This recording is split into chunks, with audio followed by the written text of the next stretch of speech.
It is one of the most common complaints that people have. Socially, it can be a nightmare for some people who aren't prepared to put the effort in. I'm talking about the inability to remember the names of people whose names you should be able to remember. And the worst possible scenario is when you are forced to introduce someone else to someone whose name you should know, and of course you don't know their name. So what happens? At the best, you're just slightly embarrassed. At the worst, it is devastating and can cost you promotion.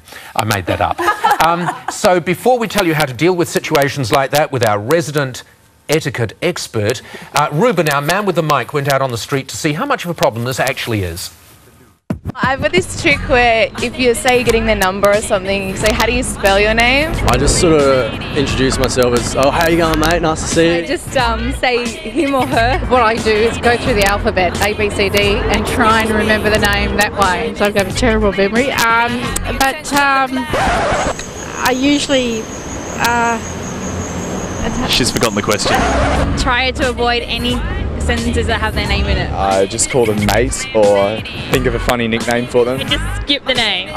Paul, usually a friend of mine aside, and said, do you know this guy's name? So are you pretty good at remembering names? I am, Robert. Yes, that was a stranger's attempt at a joke. Because his name, of course, is Ruben. Lady Daniela Damasi, our etiquette expert, is with me now. It's a huge... Good morning. Good morning. It's a huge problem, isn't it? Massive. And it's like, because I think the problem lies that people go, oh, I'm just bad at remembering names, and so... Which is an excuse. It is an excuse, and it's a very bad excuse, because you have to, like we talked about last time, it's putting in effort when you meet people. You have to put in effort. So you can learn tricks, you just need to learn what is the best trick for you. Yeah. But for a start, you've got to care. And the only time I care, because I'm terrible with names, the only time I care is when I am in that situation where I have to introduce someone to someone whose name I don't know. So very quickly, let's cut to the chase. Yes. How do you handle a situation like that? Use the buddy system. It's the best one, and especially if you're walking into a meeting with someone, you're with your buddy, your colleague, your partner, whoever that is, and you say, okay, just so you know, I can't remember their name, so can you introduce yourself first? And they come in. So they cut straight in? They come in and they're like, oh, hi, I'm Danielle. And they go, hi, I'm Paul. And they go... And so I say, oh, I'm sorry, I should have introduced you to Danielle. Danielle. Or you could say, oh, you've met Paul before? Yeah. So, and crazy. And the wonderful thing about this, if you get the technique right, it's so flattering for people for you to use their name. And so few people do. Even if you know the person's name, seldom do you actually put their name into conversation. It's so true. It's so true.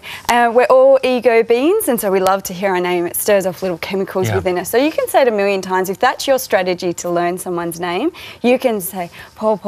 And the more I say it, the more you're going to go, oh, look, she loves me. Yeah. This is great. And it's just going to build that rapport. It'll work in your favour. I was told once by someone in business that a very good technique, and also it helps flatter the people, irrespective of whether you hear their name when they're introduced to you. So someone says to me, oh, and this is Daniela. And I say, oh, hello, I didn't quite catch your name. What is it? Right. And you repeat it. Lovely. And it's just a lovely opportunity. Both it helps you lock the name in, but also it shows that you really care. That you're really in the moment. It's actually fake, isn't it, really? You're pretending you care.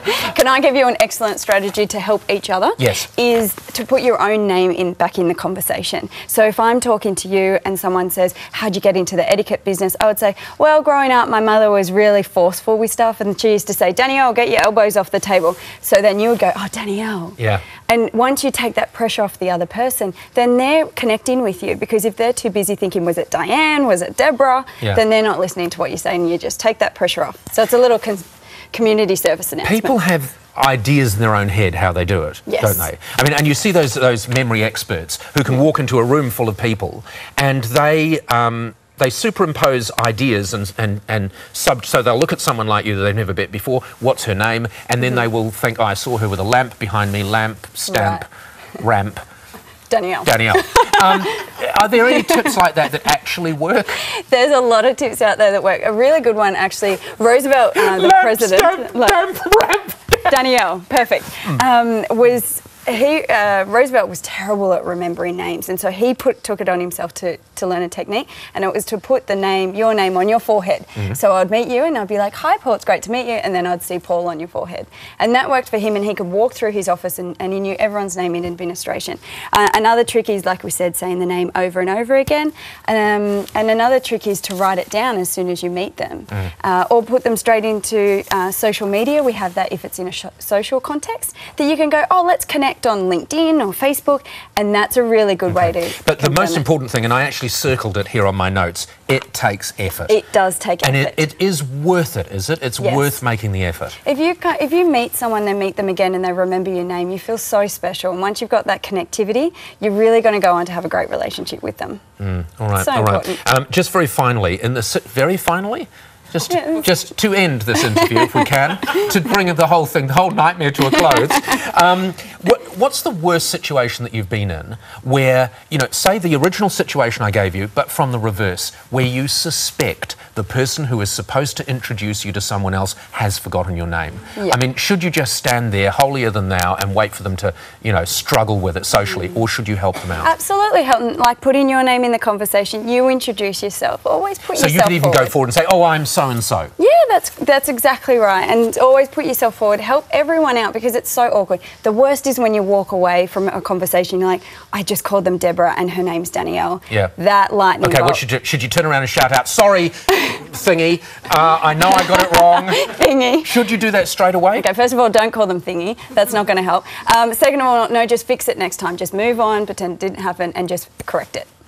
Right. But, sorry, what did you say? You mention it straight away, though, don't you? Listen first. Yeah.